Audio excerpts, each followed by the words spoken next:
الحمد لله الذي لا جد له ولا ند له، لا مثل له ولا مثيل له، لا أول له ولا آخر له، لا بداية له ولا نهاية له. ونشهد أن لا إله إلا الله، ونشهد أن سيدنا وسندنا وحبيبنا وحبيب ربنا ومولانا محمدا عبده ورسوله، أرسله بالحق بشيرا ونذيرا وداعيا إلى الله بإذنه وسراجا منيرا.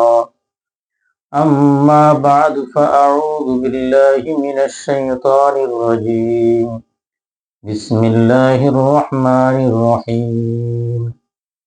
تبارك الذي بيده الملك وهو على كل شيء قدير، الذي خلق الموت والحياة ليبلوكم أيكم أحسن عملا وهو العزيز الغفور.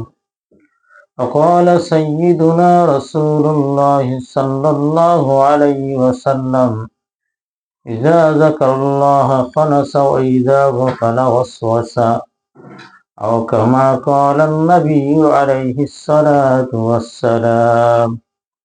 اللهم صل على سيدنا محمد وعلى آل محمد، كما صليت على إبراهيم وعلى آل إبراهيم إنك حميد مجيد. اللهم بارك على محمد وعلى آل محمد، كما باركت على إبراهيم وعلى آل إبراهيم إنك حميد مجيد.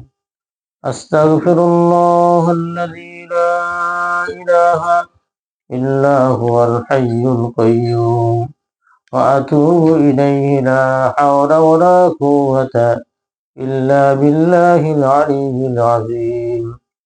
أستغفر الله الذي لا إله إلا هو الحي القيوم، وأتوب إليه، لا حول ولا قوة إلا بالله العلي العظيم. মুআজ্জাজ মুহতারাম মুরব্বিয়ানি আযম, আল্লাহ তাআলার অসংখ্য অগণিত শুকর আদায় করি যে রব্বে কারীম আমাদের সকলকে এই মহতী মজলিসের মধ্যে আসার এবং বসার তৌফিক দান করেছেন। রব্বে কারীমের শুকরিয়া আদায় করি আলহামদুলিল্লাহ। মহান রব্বুল আলামিন যেরকম বড়, মহান রব্বুল আলামিন হুকুম আহকাম সেরকম বড়। মহান রব্বুল আলামিন আমাদের কাছে যেরকম সম্মানের অধিকারী, মহান রব্বুল আলামিনের কালাম তথা আল কোরআনুল কারীম সেটাও আমাদের কাছে এরকম সম্মানের অধিকারী। আল্লাহ তাআলাকে আমাদের যেরকম ইজ্জত করার দরকার, যেরকম আল্লাহ তাআলার সম্মান আমাদের দিলে থাকার দরকার, কোরআনে কারীমেরও সেরকম ইজ্জত আর সম্মান আমাদের দিলে থাকার দরকার। আল্লাহ তাআলার অসংখ্য অগণিত শুকরিয়া যে আমাদের প্রত্যেকের ঘরে আল কোরআনুল কারীম আছে, প্রত্যেকের ঘরেই কোরআনে কারীম আছেন। প্রত্যেকে আলহামদুলিল্লাহ আমরা কোরআনে কারীম তেলাওয়াত করা শিখেছি, প্রত্যেকেই কোরআন তেলাওয়াত আমরা করতে পারি। প্রত্যেক ব্যক্তির জন্য হলো প্রত্যেক দিন কোরআনে কারীমের তেলাওয়াত করা, অল্প হোক বেশি হোক কম হোক তারপরেও তেলাওয়াত করা। এক আয়াত হোক, দুই আয়াত হোক, এক পৃষ্ঠা হোক, দুই পৃষ্ঠা হোক, 5 পৃষ্ঠা হোক, এক পারা হোক, যে যতটুকু পারি অন্তত প্রত্যেক দিন কোরআনে কারীমের কিছু হইলেও তেলাওয়াত করার দরকার। রাসূলুল্লাহ সাল্লাল্লাহু আলাইহি সাল্লাম বলেন, আফজালুজ যিকরি তিলাওয়াতুল কোরআন, সবচেয়ে উত্তম জিকির হইল কোরআনে কারীমের তেলাওয়াত করা। কোরআনে কারীমের তেলাওয়াতকে সবসময় যেন আমাদের কোরআনে কারীম যেন তেলাওয়াতের মধ্যেই থাকে। মানুষের প্রত্যেক জিনিসের মধ্যে যেরকম মরিচা পড়ে, এরকম লোহার মধ্যে যেরকম মরিচা পড়ে, এরকম মানুষের দিলের মধ্যেও মরিচা পড়ে। এই মরিচাকে দূর করার জন্য জরুরি হলো কোরআনে কারীমের তেলাওয়াত করা। প্রত্যেকের দিলের মধ্যে শয়তানে ঘর বাঁধে, প্রত্যেকের দিলের মধ্যে শয়তান ওয়াসওয়াসা দিয়ে থাকে। প্রত্যেকের দিলের মধ্যে শয়তান জায়গা নেয়, কিন্তু ওই ব্যক্তির দিলের মধ্যে শয়তান জায়গা নেয় না যে ব্যক্তির দিল থেকে কোরআনে কারিম তেলাওয়াত হয়, যে ব্যক্তির মুখের মধ্যে কোরআনে কারিমের তেলাওয়াত থাকে, যে ব্যক্তি কোরআনে কারিমকে তেলাওয়াত করে, শয়তান তার দিলের মধ্যে জায়গা নিতে পারে না। শয়তান মানুষের দিলের মধ্যে যদি জায়গা নেয়, তো এই শয়তান মানুষের দ্বারা অপকর্ম করায়, গুনাহের কাজ করায়, মানুষের দ্বারা খারাপ কাজ করায়। কিন্তু প্রত্যেকটা মানুষ যদি কোরআনে কারিমের তেলাওয়াত যদি করে, প্রত্যেক দিন যদি কোরআনে কারিমের তেলাওয়াত হয়, তাহলে শয়তান তার দ্বারা কোনো অপকর্ম করাইতে পারে না, তার দ্বারা কোনো খারাপ কাজ করাইতে পারে না। আর মানুষ ওই মানুষের দ্বারাও খারাপ কাজ হয় না যে ব্যক্তি কোরআনে কারিমের তেলাওয়াত করে। কোরআনে কারিম এটা আমার জীবনের মধ্যে, আপনার জীবনের মধ্যে, প্রত্যেকটা জীবনের মধ্যে কোরআনে কারিম থাকার দরকার। প্রত্যেকটার জিন্দিগির মধ্যে কোরআনে কারিমের তেলাওয়াত থাকা দরকার।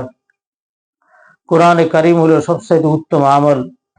আর এই কোরআনে কারিমে আমাকে আপনাকে প্রত্যেকটা ব্যক্তিকে জাহান্নাম থেকে নাজাত দিয়া জান্নাতের অধিকারী বানাইবে।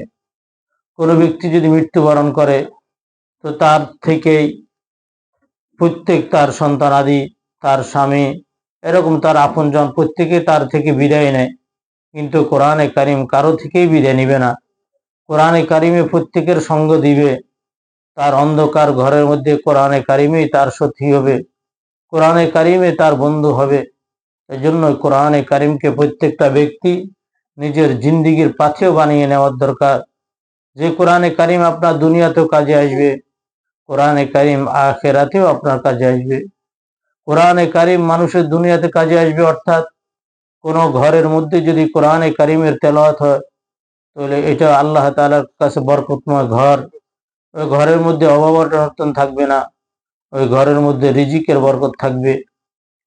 কোরআনে কারিম কোনো ব্যক্তি যদি তেলাওয়াত করে, তাহলে তেলাওয়াতকারী আল্লাহ তাআলা তেলাওয়াতকারী রিজিকের অভাব দূর করে দেয়। যে ব্যক্তি কোরআনে কারিমের সম্মান করে, আল্লাহ তাআলা তারও রিজিকের অভাব দূর করে দেন। এই জন্য যদি আমি আপনি যদি কোরআনে কারিম যদি তেলাওয়াত করি, তাহলে কোরআনে কারিম এটা আমার জন্য পাথী হবে। কোরআনে কারিম আমার জন্য আমার সৌভাগ্যের দ্বার উন্মোচন করে দিবে। আমার জন্য অনেক বড় সৌভাগ্য হবে কোরআনে কারিমকে তেলাওয়াত করা। রাসূলুল্লাহ সাল্লাল্লাহু আলাইহি ওয়াসাল্লাম বলেন, আল কোরআন হুজ্জাতুন লাকা ওয়া আলাইক। কোরআনে কারিম এটা যদি কোনো ব্যক্তি যদি তেলাওয়াত করে, তাহলে কোরআনে কারিম তার জন্য দলিল হবে, অর্থাৎ কোরআনে কারিম তার পক্ষে দলিল হইয়া তাকে জান্নাতে নিয়ে যাইবে। এক হাদিসের মধ্যে আছে, রাসূলুল্লাহ সাল্লাল্লাহু আলাইহি সাল্লাম বলেন, কোরআন এবং রোজা আল্লাহ তাআলার কাছে বান্দার জন্য সুপারিশ করবেন। কোরআন আল্লাহ তাআলাকে বলবেন, আয় আল্লাহ, এই ব্যক্তিকে দিন ও রাত সে ঘুম না যাইয়া সে রাত্রিবেলায় আমাকে তেলাওয়াত করছে, আয় আল্লাহ দয়া করে আপনি তাকে মাফ করে দেন। তো আল্লাহ তাআলা তাকে মাফ করে দিয়ে আল্লাহ তাআলা জান্নাত দিয়ে দিবেন। এজন্যই কোরআনে কারিমকে তেলাওয়াত করার দরকার। আখিরাতে এটা আমার পক্ষে দলিল হয়ে আমাকে জান্নাতে নিয়ে যাইবে। রাসূলুল্লাহ সাল্লাল্লাহু আলাইহি সাল্লাম বলেন, আও আলাইকা, অথবা কাল কিয়ামতের ময়দানে কোরআনে কারিম তার বিপক্ষে আল্লাহ তাআলার কাছে বলবে, বলে আল্লাহ তাআলাকে বলে, রব্বে কারিম, এই ব্যক্তি আমাকে তেলাওয়াত করে নাই, তার ঘরের মধ্যে আমি ছিলাম, ঘরের মধ্যে কোরআনে কারিম আছে অনেকের, কিন্তু কোরআনে কারিমটা ধরারও সময় পায় না। কোরআনে কারিমের জুজদান নষ্ট হয়ে গেছে, জুজদানের মধ্যে ময়লা পড়ছে, আবর্জনা পড়ছে, জুজদানকে পরিষ্কার করা হইতেছে না, জুজদানের উপর বালু পড়ে গেছে।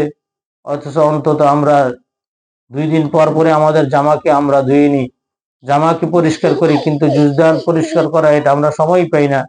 অথচ দরকার ছিল গায়ের জামা কাপড় যেরকম আমরা ধুয়ে নিই, গায়ের জামা কাপড়ের যেরকম যত্ন নিই, কোরআনে কারিমেরও এরকম যত্ন নেওয়ার দরকার ছিল।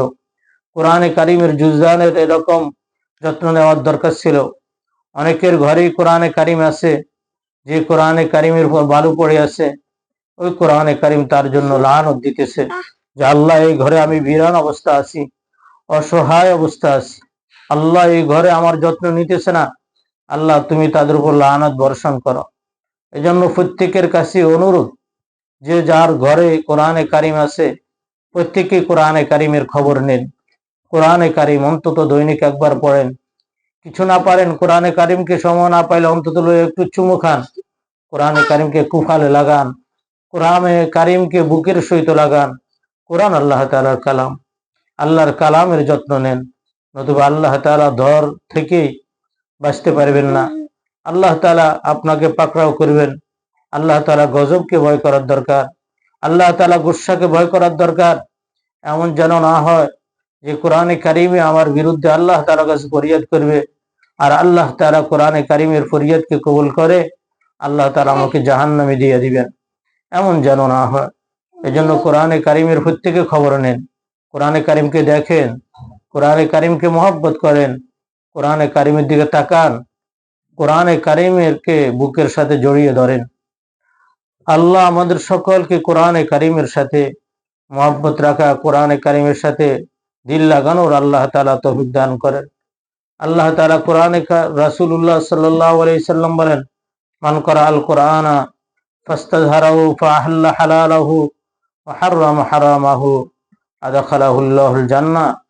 যে ব্যক্তি কোরআনে কারিমকে তেলাওয়াত করে, কোরআন কারিমকে পড়ে, ফাস্তাযহারাহু ফাআহাল্লা হালালাহু ওয়া হাররামা হারামাহু, তার হালালকে হালাল বুঝে, হারামকে হারাম বুঝে, হালালকে হালাল বুঝে তার উপর আমল করে, হারামকে হারাম বুঝে তার থেকে বেঁচে থাকে, আদখালাহুল্লাহুল জান্নাহ, আল্লাহ তাআলা তাকে জান্নাতে প্রবেশ করাইবেন।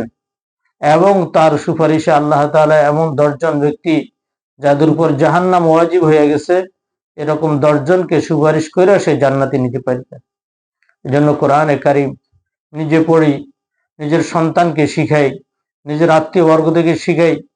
যারা কোরআনে কারিম নিজেরা পড়তে পারে পড়বই, যারা নিজের সন্তান আছে তাকে কোরআনে কারিম শিক্ষা দিই, যাদের সন্তান আদি নাই তারা অন্তত নাতিপুতি থাকলে তাদেরকে কোরআনে কারিমকে শিখাই।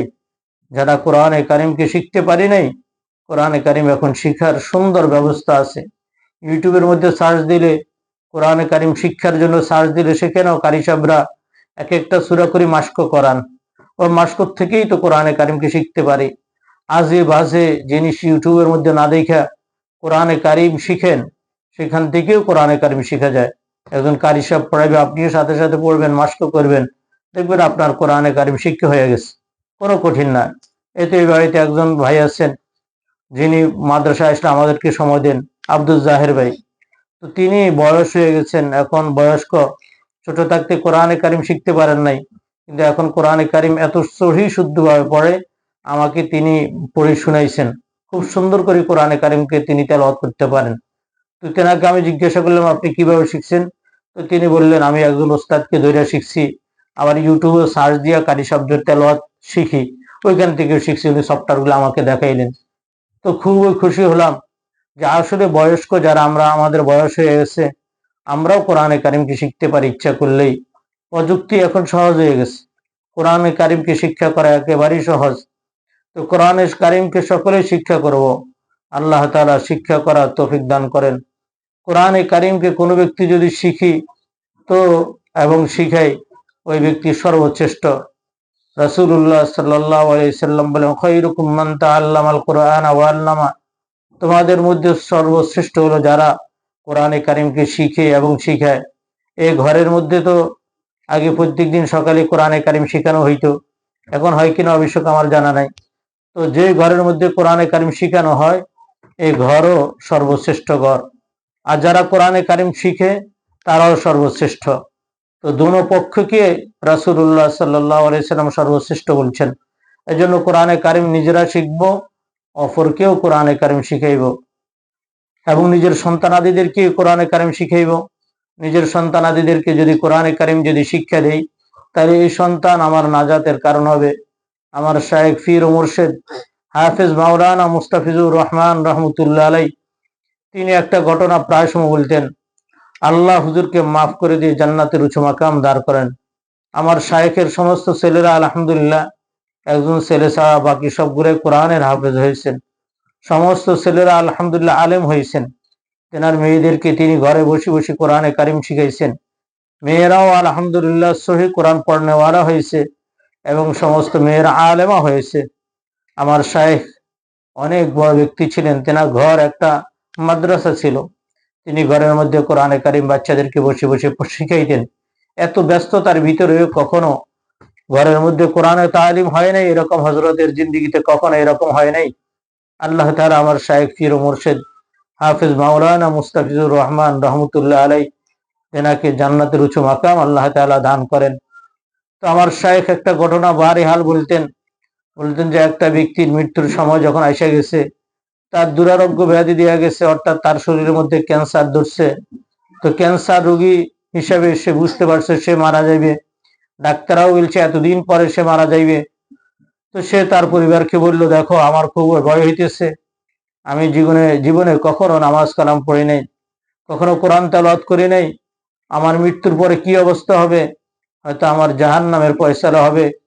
তোমার কাছে আমার একটা ফরিয়াদ, সেটা হলো আমি যদি মারা যাই তাহলে তোমার গর্ভে যে সন্তানটি আছে এই সন্তানটিকে তুমি মাদ্রাসায় ভর্তি করাইয়া দিও, হতে পারে আল্লাহ তাআলা তার উসিলায় আমাকে মাফ করে দিতে পারেন। তো কিছুদিন পরে এই ব্যক্তির ইন্তেকাল হয়ে গেল। 1 মাস 2 মাস এভাবে যাইতে যাইতে 10 মাস 10 দিন যখন শেষ হলো, তখন ওই মহিলার কোলে একটা ফুটফুটে ছেলে সন্তান আসলো।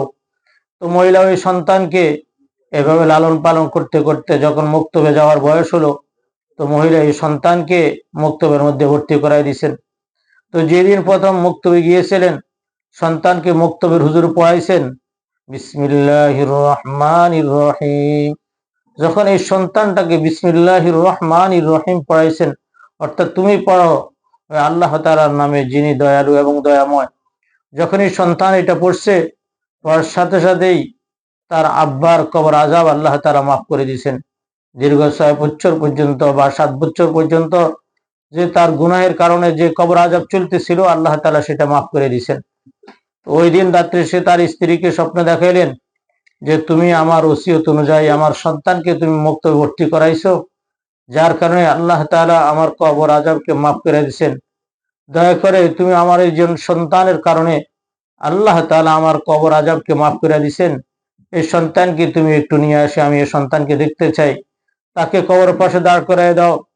তো মহিলা কিংকর্তব্য বিমূঢ় হয়ে গেছে, আমার এই ছোট বাচ্চা কিভাবে সে কবর জিয়ারত করবে, সে তো জানে না। তো তার ওস্তাদ থেকে যায় না, তাকে কবরের পাশে দাঁড় করায় দিছে। সন্তান সেখানে যায়ই সে যখন সে এরকম কবরের পাশে দাঁড়ায় সূরা কেরাত পড়া আরম্ভ করলো, তো সমস্ত রহমতের ফেরেশতারা তার বাবাকে ঘিরে ধরলেন। ওই কোরআন তেলাওয়াতের বরকতে তার চেহারা চাঁদের ন্যায় একেবারে উজ্জ্বল হয়ে গেছে, ঝলমল করতে শুরু করছে। তো আল্লাহ তাআলা তার আব্বার কাছে যখন এরকম রহমতের ফেরেশতা পাঠাইলেন, তার আব্বা দেখলেন তার সন্তানের কারণে এই সমস্ত রহমতের ফেরেশতা তাকে ঘিরে ধরছেন। সন্তানের চেহারাও অনেক উজ্জ্বল, অনেক নুরানি। বাকি সন্তানের আসল চেহারা তো তিনি দেখেন নাই, কালো না সাদা, সুন্দর নাকি কালো, এরা বুঝতে পারে নাই। তো রাত্রিবেলা আবার ওই দিন রাত্রে যখন বাচ্চার মা ঘুমালো, ঘুমের মধ্যে আবার স্বামীকে দেখলেন। স্বামী বলল যে এই সন্তানের কারণে আল্লাহ তাআলা আমার কবর আযাবটা মাফ করে দিয়েছেন, কিন্তু এই সন্তানকে তো আমি এখনো দেখতে পারলাম না। আসলে আমার সন্তানটা কেমন, বাস্তবে আমি আমার সন্তানটাকে দেখতে পারিনি, বাস্তবে আমার সন্তান কেমন আমি বুঝতে পারিনি। সন্তানকে একটু কবর পাশে দাঁড় করাইয়া বলবে সূরা কেরাত যেন আগে না পড়ে, কিছুক্ষণ যেন এমনি দাঁড়িয়ে থাকে, আমি আমার সন্তানটাকে পান ভরে দেখবো, তারপরে তাকে তেলাওয়াত করতে বলবে। তো আসলে বড় কথা হলো এটা যে একজন সন্তান মা বাবার কোনো নেক সন্তান যদি মা বাবা যদি রেখে যায়, তাহলে এই নেক সন্তানের কারণে আল্লাহ তাআলা কবর আযাব মাফ করে দেন। এজন্য আপনাদের কাছে বিনীতভাবে অনুরোধ, আপনাদের পাশে দারুল উলুম মাদ্রাসা, আপনাদের অনেক বড় খুশনসিবি। এই 9 নম্বর ইউনিয়নের মধ্যে সবচাইতে বড় প্রতিষ্ঠান হোসাইনিয়া মাদ্রাসার পরে আমাদের এই দারুল উলুম মাদ্রাসা। বাংলাদেশের বিভিন্ন জায়গায় আলহামদুলিল্লাহ আমাদের মাদ্রাসার এখন সুনাম চলতেছেন। এবছর আমাদের 53 জন ছাত্র আলহামদুলিল্লাহ মুমতাজ হয়েছে, এবং সারা বাংলাদেশের মধ্যে আমরা এখন পড়ার যে সিস্টেম চালু করছি, আশা করা যায় সারা বাংলাদেশের মধ্যে এটা আরো আগায় যাবেন। আপনারা সকলে দোয়া করবেন আল্লাহ তাআলা যেন এই দারুল উলুম মাদ্রাসাকে বিশ্বের মধ্যে একটা নামকরা মাদ্রাসা হিসেবে যেন আল্লাহ তাআলা কবুল করেন। তা আপনারা আপনাদের সন্তানাদিগুলোকে এই মাদ্রাসা মধ্যে ভর্তি করাইবেন। এই মাদ্রাসার ছাত্ররা ভোর রাত্রে উঠে কোরআনে কারিমের তেলাওয়াত করে, যখন আপনারা ঘুমাই থাকেন তখন আমাদের এই ছোট ছোট বাচ্চাগুলো ভোর রাত্রে উঠে উঠে আল্লাহ তাআলার কাছে আপনাদের জন্যই দোয়া করে। এই ছোট ছোট বাচ্চারা ভোর রাত্রে উঠে তাহাজ্জুদের নামাজ আদায় করে আর দুইটা কচি হাতকে আল্লাহ তাআলার দরবারে উঠায় আপনাদের মাগফিরাতের জন্য দোয়া করে, এলাকাবাসীর মাগফিরাতের জন্য দোয়া করে, এলাকাবাসীকে আল্লাহ তাআলা যেন সমস্ত মুসিবত থেকে হেফাজত করেন এটার জন্য দোয়া করে, আল্লাহ তাআলা সকলের হায়াতের মধ্যে যেন বরকত দান করেন এটার জন্য দোয়া করে, আপনাদের উন্নতির জন্য দোয়া করেন। তো আপনাদের সন্তানগুলাও যেন তাহাজ্জুদ ওয়ালা হয়, আপনাদের সন্তানগুলাও যেন কোরআন ওয়ালা হয়, আপনাদের সন্তানগুলাও যেন সুসন্তান হয়। এটার জন্যই মাদ্রাসার মেহনত, এটার জন্যই দারুল উলুমের মেহনত। তো দারুল উলুমের জন্য আপনারা দোয়া করবেন। আল্লাহ তাআলা এই দারুল উলুমকে আল্লাহ তাআলা যেন কিয়ামত পর্যন্ত কায়েম এবং দায়েম রাখে। ইনশাআল্লাহ আমাদের ছাত্র এই বছর অনেক বাড়বে, আল্লাহ তাআলার শুকর। তো আমরা মাদ্রাসার পশ্চিম পাশে যে 17% জায়গা কিনেছি, আমরা কিছুদিন পরে এটার ভরাটের কাজ করে ইনশাআল্লাহ ভবনের কাজ ধরবো। আপনারাও সকলে সহযোগিতা করবেন। এখানে আমরা যে কাজ ধরবো, এখানে আমরা সদস্য নিতেছি একজন 1200 টাকা করে জায়গা ভরাটের জন্য। তো মা বোনদের জন্য মধ্য থেকে যারা এটা সদস্য হইতে চান হইতে পারবেন, সহসায় আমরা কাজ ধরবো। আর দ্বিতীয়ত এলান হলো আপনাদের কাছে যে 23শে ডিসেম্বর মুফতি মুশতাকুর নবী কাসিমি দামাত বারাকাতুহুম আপনাদের এই ঘরেই আসবেন। আমি এখন যেখানে বসে বয়ান করতেছি এখানেই তিনি আসবেন। ইনি বিভিন্ন দেশে, শুধু এখন বাংলাদেশে নয়, বিভিন্ন দেশের মধ্যে যায় এখন মুশতাকুর নবী সাহেব হুজুর বয়ান করেন। তা আপনাদের জন্য কত খুশ খবরের কথা, কত সৌভাগ্য আপনাদের। সামান্য একটা বাড়ির মধ্যেই মুফতি মুশতাকুর নবী সাহেবের মতো এত বড় আল্লাহ আসবেন। কি বলে আপনারা শুকরিয়া আদায় করবেন সেটা আপনারাই জানেন। তো আল্লাহ তাআলার কাছে এখন থেকেই দোয়া করবেন, আল্লাহ তাআলা 23শে ডিসেম্বরের মাহফিলকে যেন আল্লাহ তাআলা কবুল করেন। আল্লাহ তাআলা মুফতি মুশতাকুর নবী সাহেবের হায়াতেও যেন বরকত দান করেন। তিনি যেন সুস্থতার মধ্যে থাকিয়া আমাদের এই মাহফিলে যেন তিনি উপস্থিত হইতে পারেন। এখন থেকেই 2 রাকাত করে সালাতুল হাজত পড়বেন এশার নামাজের পরে, পড়ে আল্লাহ তাআলার কাছে দোয়া করবেন, আল্লাহ আমাদের এই মহিলা মাহফিল 23শে ডিসেম্বরের যে মাহফিল, বার্ষিক মাহফিল, আল্লাহ মাহফিলকে কবুল করো। আপনারা মাঝে মধ্যে নফল রোজাও রাখবেন। আল্লাহ তাআলা যেন এই মাহফিলকে যেন কবুল করে। আল্লাহ তাআলা যেন এই মহিলা মাহফিলকে যেন আমাদের হেদায়েতের জরিয়া বানায়, আমাদের নাজাতের জরিয়া বানায়। সকলেই সকলকে জানাই দিবেন 23শে ডিসেম্বরে যেন কোনো মহিলা মা বোন যেন এলাকার বাদ না থাকি, সকলেই যেন হজরতের বয়ান শুনেন, সকলেই হজরতের বয়ান শুনে যেন হেদায়েত নিয়ে যেন যাইতে পারেন। তো আপনাদের সামনে 2টা আয়াত তেলাওয়াত করছি, 2টা আয়াতের অর্থ বলি আমি আমার বয়ান শেষ করতেছি।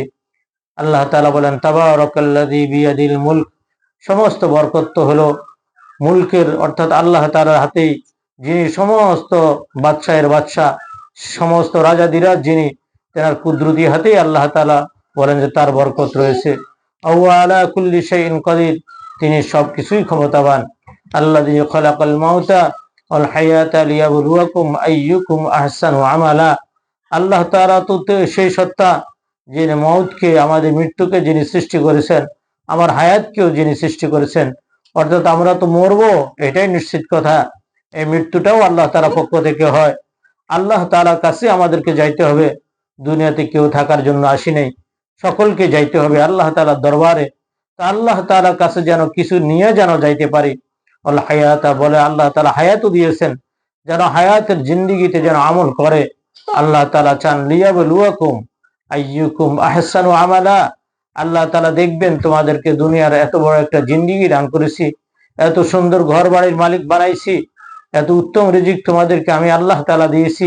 তো পরীক্ষা করব তোমরা কে কতটুকু উত্তম আমল করো, কার আমল সবচাইতে বেশি উত্তম হয়, কার আমল সবচাইতে ভালো হয়, আমি আল্লাহ তাআলা দেখব। তা আল্লাহ তাআলা বলেন, ওয়াল আজিজুল গফুর, আল্লাহ তাআলা পরাক্রমশালী, আল্লাহ তাআলা গফুর, আল্লাহ তাআলা ক্ষমা করে দেন। তো আল্লাহ তাআলা গুনাহের কারণে তোমাদেরকে পাকড়াও করবেন, আর যখন আল্লাহ তাআলার কাছে মাফ চাইবে, আল গফুর, আল্লাহ তাআলা মাফ করে দিবেন। এজন্য প্রত্যেকের কাছে বিনীত অনুরোধ, এখন থেকে 2 রাকাত সালাতুল হাজত পড়ি, প্রত্যেকেই মাহফিলের জন্য দোয়া করবেন। আল্লাহ তাআলার কাছে নিজের কৃত গুনাহের জন্য আল্লাহ তাআলার কাছে মাফ চাইবেন। আল্লাহ তাআলা গফুর, আল্লাহ তাআলা মাফ করে দেন। যত বড় গুনাহগার হোক আল্লাহ তাআলা সমস্ত গুনাহগারকে আল্লাহ তাআলা মাফ করে দেন। আল্লাহ তাআলা অপেক্ষায় থাকেন যে কোন গুনাহগার আল্লাহ তাআলার কাছে হাত উঠাবে আর বলবে আল্লাহ আমাকে মাফ করে দেন। বলে বান্দা যখন আল্লাহ তাআলার কাছে এটা বলবে আল্লাহ আমাকে মাফ করে দেন, নিশ্চিত আল্লাহ তাআলা তাকে মাফ করে দিবেন। তো আমরা প্রত্যেকেই 23শে ডিসেম্বরে মাহফিলের জন্য দোয়া করব, প্রত্যেকদিন তাওবার নামাজ আদায় করব, প্রত্যেকদিন আমরা সালাতুল হাজাত পড়ব। আল্লাহ তাআলা যেন মাহফিলকে কবুল করেন। সুবহানাকাল্লাহুম্মা ওয়া বিহামদিকা আশহাদু আল্লা ইলাহা ইল্লা আনতা আস্তাগফিরুকা ওয়া আতুবু ইলাইক। কয়েকবার দুরূদ শরীফ পড়ে আল্লাহুম্মা